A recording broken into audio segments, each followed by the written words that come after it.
This probably needs some kind of intro, but honestly, who even cares? You already clicked it, so you might as well just roll with it. If you're new here, what's up? I like painting, and I make videos about that. If you're not new, welcome back. And if you watched my last video, you might remember I said I'd have another one out shortly. That did not happen. So what actually did happen? Well, I finished this about a week after that last video went up, but I fell into the black hole that is editing. I always underestimate how much time that eats up. It's like painting in reverse. You've got all the fun parts already done, and now you're just picking them apart, deciding if that brushstroke looks cool enough to deserve some kind of close-up. And then, of course, my website crashed completely, which meant I had absolutely no money coming in. So naturally, I moved into my garage, because when life starts to sort of fall apart, you might as well downgrade your living situation while you're at it. Honestly, it's more of an upgrade, because I get to live with another one of my best friends. And then, of course, the cherry on top, my grandpa almost died, which, yeah, that was interesting.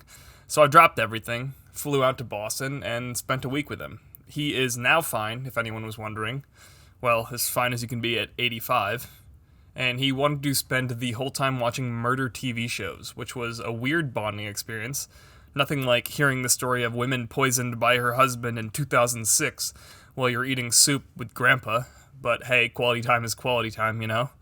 Let's just say I am very happy to be back in the studio / bedroom. Anyway, on to today's painting. This one has a bit of a story behind it. I actually spent around 30 hours making a completely different painting, and it sucked, like really sucked. And we're going to spend the first half of this video talking about that one. So what you're watching now is me covering up that disaster and starting again. The reason I even went down that rabbit hole to begin with was because of another video I watched. It's by Jake Don't Draw. If you're anywhere near the art scene on YouTube, he makes very interesting videos. I will link the video that started that whole thing down in the description because I think it's worth watching. Anyway, here's the short version of that video if you aren't willing to go watch it, even though you should. Somebody submitted a fully AI-generated image into one of the largest traditional art competitions in the world. It's the ARC, or the Art Renewal Center, and they won. Of course, when people found out, the award got revoked, and people were pretty upset, but the damage was kind of already done. Jake goes into detail about how obviously fake it was if you actually knew anything about art.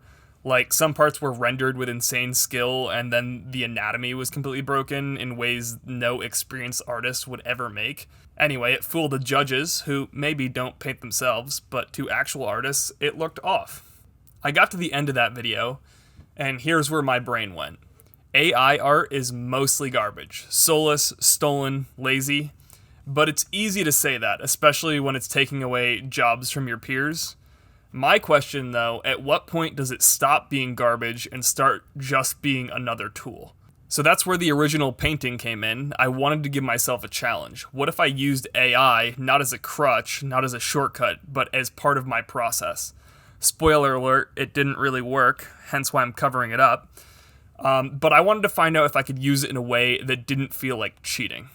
For me, cheating would be typing in a prompt into whatever machine you want to use and getting something pretty, and then just copying it exactly onto canvas. That's boring. That's like letting the computer do your homework, and honestly, I wouldn't learn anything from it. It's no different than scrolling Instagram, finding a cool photo, and painting it line for line. And I think most people would agree with that. And that kind of got me thinking about references in general, because let's be honest, we all use them. I use reference photos constantly, but there's a huge difference between using references to build something new and just copying someone else's work. Take celebrity portraits, for example. Let's say I find this great shot of King Cruel. He's one of my favorite musicians, and I decide to paint it exactly as it is. Does anyone think that that's really my painting? Nope, I wouldn't say so. So whose is it? I don't know. Let's find the original photo. It looks like it was posted on Vogue and credited to someone named Gabriel Olson, and it looks like he has the image licensed to Getty Images. And we can use it for the low price of, drumroll, getting your own ticket to a King Cruel show and flying there to see it. But can we really use it? Not really. For my case, no. I wouldn't be able to make any money from it. I can't legally sell prints even if I did buy this license. It says it right here. When it comes to using online references, something is either derivative or transformative. Derivative meaning that you just stole something or copied something, and transformative being you changed it or made it original in some way. And this is even more important in the eyes of copyright law. In this case, this is derivative and not transformative of the original photo. Yes, I probably changed some colors and messed up the drawing a little, but it's very clearly a drawing of a picture I don't own. The real question is, if I post this painting on Instagram, does anyone actually care? Probably not. Especially if I've only got a couple hundred followers on Instagram, YouTube, or TikTok. Now let's say I had 250,000 followers. Would people care then? Honestly, still probably not. But what if I take it a step further? Say I tried selling prints because I was naive and I didn't know any better. Maybe I'd make a few $1,000s. Would anyone care at that point? I still doubt it, but here's the problem. Even if no one noticed, I'd already be breaking copyright law and opening myself up to being sued. Now imagine it actually takes off and I sell millions of dollars worth of prints. That's when people definitely start caring. Sure, there's always a chance nobody says anything. Prints available now? Kidding, sorry.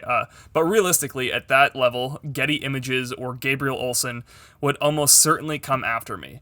And then I'd be standing in court trying to argue that my painting was transformative of their image, when in reality I just traced and copied it line for line, aka derivative. Now let's flip it around. Let's say you're the one trying to make a living off your own art. You put in the hours, you sell the work, and then someone comes along and just steals it. I've already had to deal with this, people taking my paintings and drop shipping them as prints, and the worst part, I don't really have the money to fight that. I can't afford to hire lawyers and get tied up in a year-long legal battle, especially when the person ripping me off probably doesn't even live in the United States. They're just pushing my work through some TikTok shop and making money off something that I spent time creating. And this is kind of the biggest issue with AI, is that's what AI is sort of doing in the background. We'll get more into that later. Let's rewind back to this derivative King Cruel painting and make it transformative. So this is my living room, a photo that I took myself. Let's turn it into a painting, but with a story. Imagine I'm playing a character, just some guy who absolutely loves King Cruel, wants to be as good as him, looks up to him. In that story, I went out and I bought this massive King Cruel print and hung it on my wall. And now I'm gonna sit in my living room every day, practicing guitar, trying to be as good as him. At that point, I think I could make the argument that this is a completely different painting than this one, and it tells a different story. And even though I'm still using the image, I'm using it as a reference to help create my own composition.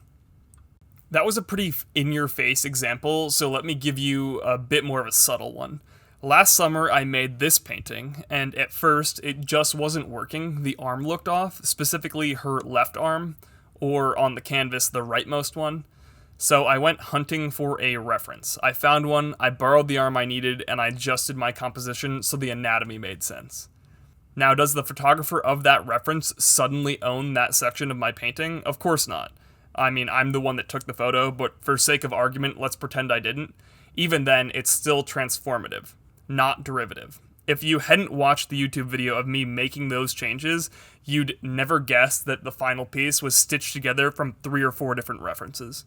So how does this all tie back to AI? Well, the thing is, AI doesn't literally copy and paste images, but it does scrape them from every corner of the internet, learns from them, and then spits out its own version of something transformative in, 30 seconds?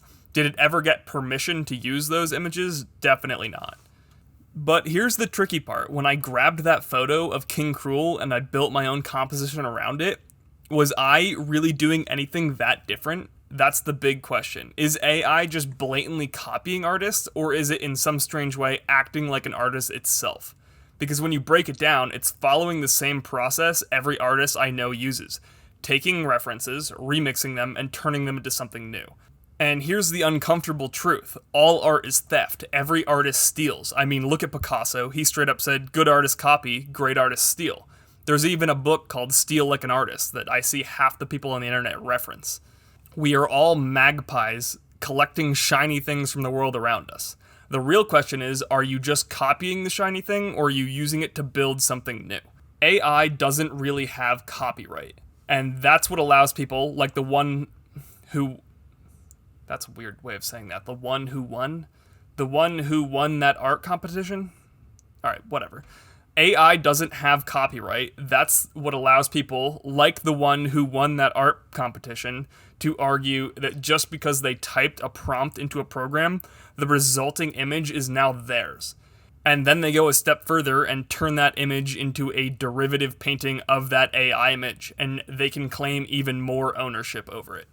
But what if we flipped the perspective again? What if instead of treating AI as theft, we saw it as just another tool? Something to help us generate ideas, references, or starting points. And then let's push it even further. What if we went as far as to treat AI as if it were an artist itself, with its own hypothetical copyright? Suddenly, we're right back in the same argument I had earlier with the King Cruel portrait. I used an existing image to build out my own ideas and composition. In that sense, can we use AI to do something similar? It's not about copying its output directly, it's about treating it as a messy, unpredictable reference generator. Something that you can chop up, rearrange, and use as scaffolding for your own vision. And even on a more basic level, remember that painting where I fixed the arm? What if instead of spending hours digging through references, I just asked AI to move the arm around until I liked the pose, and then painted from that? Would that be considered cheating, or is that a valid use of a tool to save time? I'm really curious what you would think about that. If you were in my shoes, would using AI like that feel wrong, or would it just be part of the process? No different than using Photoshop to plan a composition, or a projector to scale and trace on a sketch. Drop your thoughts in the comments, because I feel like this is one of those questions that doesn't really have a clear answer. Like, what are the ground rules for using this new tool? Or should we use it at all? And what defines a tool? Back in art school, one of my teachers said something that really stuck with me. A student once told him, "I can't paint grass." His response, "Then you should either learn or pay someone else to do it." Of course, the student didn't actually hire anyone, but that idea that you could outsource part of a painting shifted how I thought about authorship. If I paid a group of people to make a painting exactly how I envisioned it, would it still be mine, or would it belong to them? At first glance, I'd say it wouldn't be mine anymore, but then why do we credit films to directors when hundreds of people work on them? Why do we attribute furniture designs to one designer, even though machines and workers handle the physical making? If you commissioned Frank Lloyd Wright to design a house, he wasn't laying the bricks himself, yet it's still his house. So what counts as a tool? A pencil is, a paintbrush is, a ruler is, but what about a camera, or a grid, or my computer, a projector? What about hiring someone to paint all the grass in my painting? Does that become a tool? And now, most urgently, is AI a tool for making a painting? Where do we draw the line, and why? After working with that teacher for 3 years, I think his point was this: it's valid to use any tool in your workbox if it helps you make a better painting today than you did yesterday. What matters is that at the end of the day, it's still your work, your vision, your ideas. And if you disagree with that, then do you also disagree with the Italian Renaissance? Because that's exactly how art was made back then. It wasn't some magical burst of self-expression. It was a trade, right alongside stonemasons and architects. Artists received commissions, usually from the church, the state, or wealthy patrons. Then they would return to their workshops, where students, apprentices, and assistants would all contribute. When the work was finished, the master would sign the corner, because they led the vision. So if I can't pay someone to help paint part of my painting, then by that logic, Renaissance art wouldn't count as real art either. And that being said, after all of this thinking, I didn't actually end up using any AI. I honestly couldn't figure out the best way to make it useful. I don't know if the technology isn't just there yet, or I simply have no idea where to start. The painting that you're watching now, it's based on a photo I took myself in a hotel in Portland. No AI, just me, my camera, and a dimly lit room that felt cinematic enough to capture. And that's really where most of my ideas come from. I take thousands of photos, and maybe one of them will get me halfway towards something that's worth turning into a painting. But I don't necessarily regret going down that rabbit hole. Even though the first painting failed, it forced me to really think about what originality means and where I draw the line between inspiration and theft. And honestly, I think those questions are going to keep coming up for every artist, whether we want them to or not. AI isn't going anywhere. The real choice is how we decide to use it or not. So yeah, that was just a long rambling that had no conclusion. I don't even necessarily know what my opinions on it are yet, but if AI is going to use my paintings to train itself, I think I should at least get paid, but I don't think I'll ever see a world where I couldn't ever use it as a tool. And this beginning half is not my traditional step-by-step process video. You've already seen most of the workflow that got me here. And if you want to see a breakdown of this exact painting, I actually did a study for the face, and that will show you how I get to this point. And this is kind of where the painting starts to open up and change, so we'll start talking about the process again. Maybe we can have a little bit of a discourse in the comments and talk about it, and maybe someone can give me some tips on how to actually use AI respectfully or in a way that makes sense, and maybe I'll revisit this idea later down the road. Also, one more thought on AI. If you do use AI, don't be a shady piece of shit. Show the references that you use, what you took from them, and be transparent. Anyway, on to the painting. One of the biggest things I've learned with painting is just how important it is to stay loose, especially right at the beginning. And I get it, it's super tempting to jump straight into the details. You see the face, you see the hands, and you want to make them look perfect right away. But the problem is, when you lock in too soon, you kind of trap yourself. You stop looking at the whole painting, and instead you're just obsessing over one tiny part that might not even survive later on.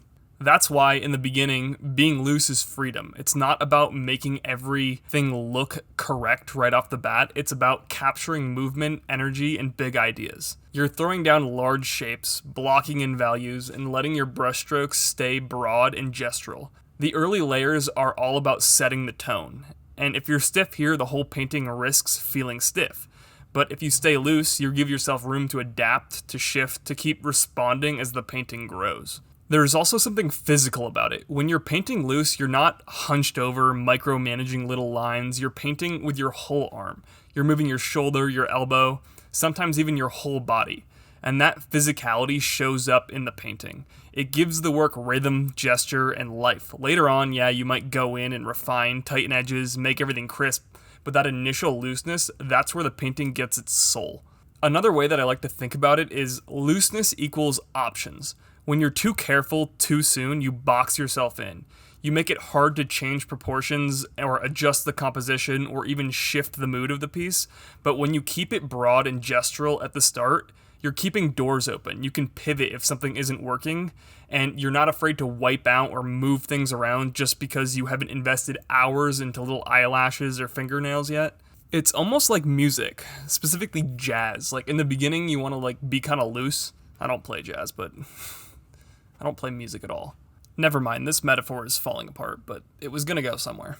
But you get the point. It's like you build it up as it goes. Painting is the same way. If you start rigid, the painting feels dead before it has a chance to live, but if you start loose, you can always refine later, and the painting ends up with this life and spontaneity that you just can't fake. So yeah, staying loose isn't just a technique, it's almost a mindset. It's reminding yourself not to grip the brush too tight, not to overthink, not to worry about perfect on the first pass.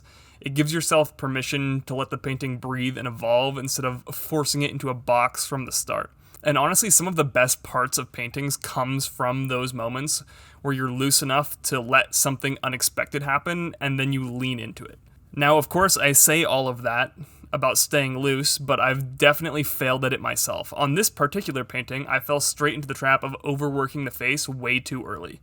Instead of keeping it broad and letting it develop with the rest of the piece, I got caught up trying to make it perfect.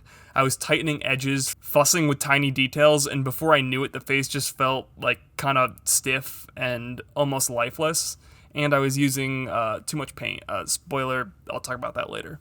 And the irony is, the more I tried to fix it, the worse it got. Each brushstroke kind of just felt worse and more forced, and I was just smothering the painting instead of letting it breathe.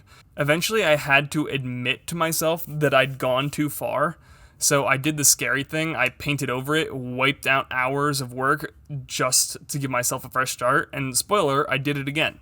Once you make it through the beginning stages of a painting, where it's all about energy and looseness, you eventually hit that middle ground where the real problem solving begins. This is the point where you have to start deciding which areas deserve attention and which areas are better left understated.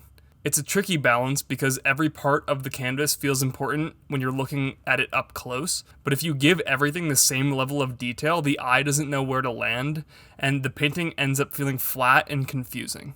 So this stage is less about copying reality and more about shaping it. You're no longer just putting down what you see, you're guiding how someone else will see it. That means letting go of the urge to render everything equally. Instead, you start choosing focal points. Maybe the face, maybe the hand, maybe some sharp edge or bursts of colors. Those areas get the clarity, the tighter brushwork, the detail. Everything else gets softer, looser, simplified. By doing that, you're basically composing the viewer's experience, creating a natural flow through the painting. This is also the stage where you give yourself permission to bend the rules of the natural world.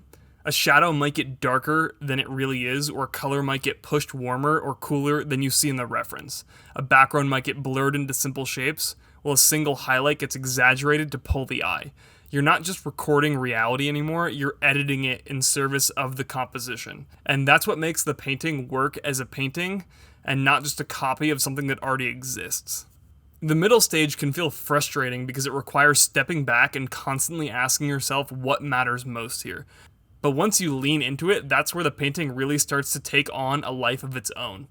The early looseness gives you energy and freedom, but the middle stage gives you structure, hierarchy, and direction.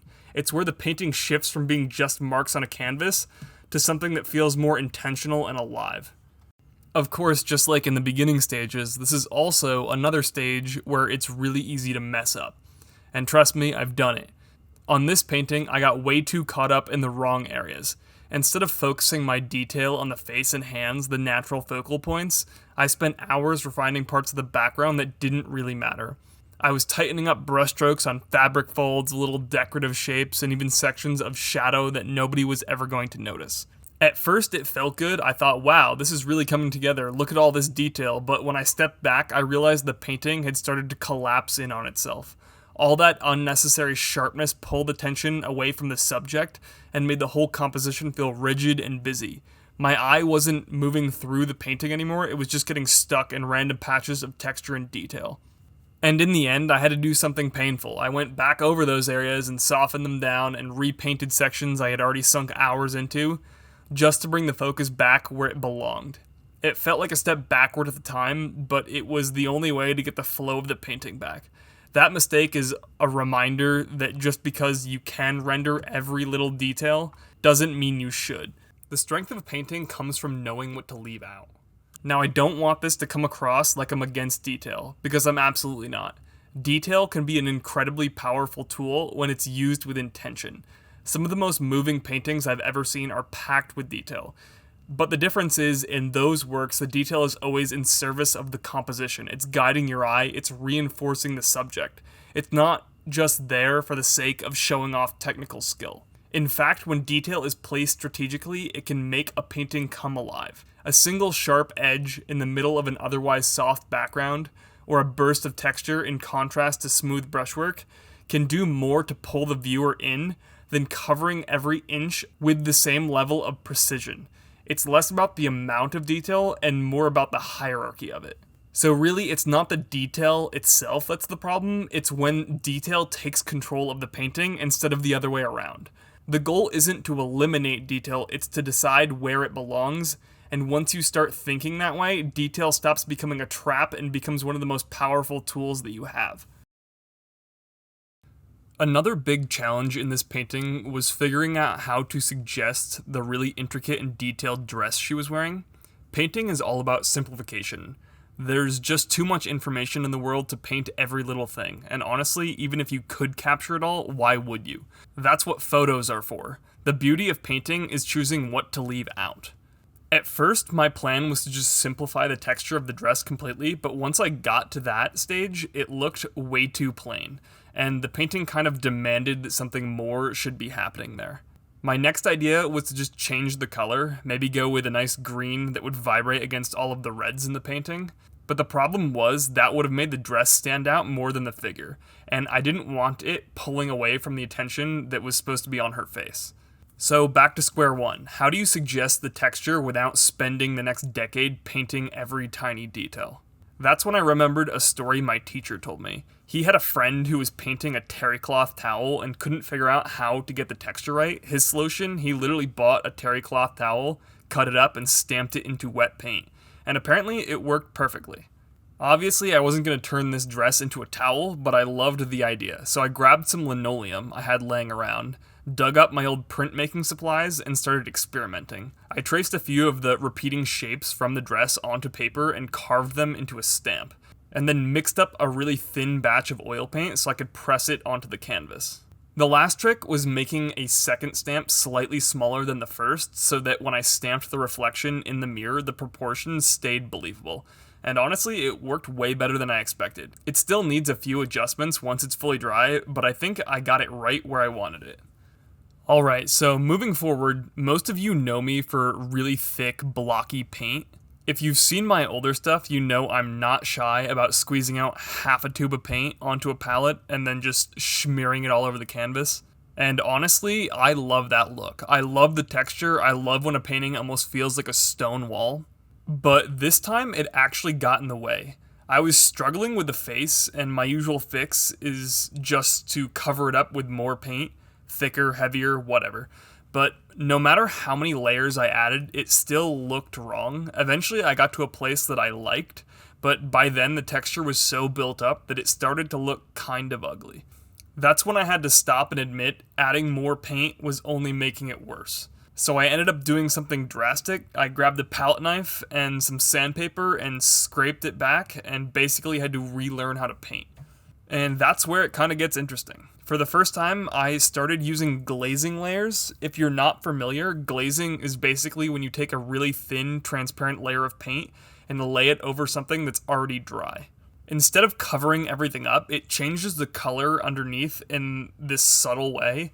It's like tinting glass. The light still passes through, but it bends the mood of what's underneath. The magic of glazing is the depth that you can achieve. When light bounces through multiple transparent layers, it creates this richness that you can't get by just piling thick paint on. And for faces, it let me adjust skin tones, shadows, and highlights without turning everything into a muddy mess. And honestly, it felt like unlocking a completely new way of painting. It pushed me way out of my comfort zone. I felt like I was risking everything at the 90% mark, but man, I'm glad I did. Honestly, it might have changed the way that I paint forever, we'll see, but for my next piece, I'm thinking of starting with a glazing layer from the beginning and spending a lot of time really building it up, and then saving that thick paint for just the spots where I really want to pull your eye. Now, the most frustrating part about glazing is how slow it can be. These layers take forever to dry, and if the layer underneath isn't completely dry to the touch, you're going to run into problems. What happens is, instead of laying a clean, transparent layer on top, you start pulling pigment out of the layer below. Then it mixes with your wet paint, and suddenly all of your colors turn into this muddy, unflattering mess. Normally, that's not a huge issue if you're using a fast-drying medium, but in this case, I was already so deep into the painting, with so many thick layers built up, that I didn't want to risk throwing a fast-drying medium on top of semi-dry paint, and that can cause cracking or separation in the future. So I was kind of forced to go old school. I made a glazing medium with just linseed oil and a bit of Gamsol, and it worked, but it slowed the process way down. We're talking days of drying time between each layer. Obviously, you don't see any of that here because this is a 30-minute YouTube video, but just for reference, the first 25 minutes of this video represent about 2 weeks of painting, and the last 5 minutes took me another 3 weeks just to get the face where I wanted. While I was working on this painting, I was talking with Chloe, the model for it, and she kept saying, "Oh, I wish I had mascara on when you took the reference photos," and I was like, well, you know, it is a painting, right? I can just add it. So she sent me a couple close-up shots of her eyes with mascara, and I used those to get the shape right, drew it in, played around with the colors until it blended naturally, and boom, mascara. That's one of the best parts about painting. It's almost infinitely editable. You're not locked into reality the way a photo is.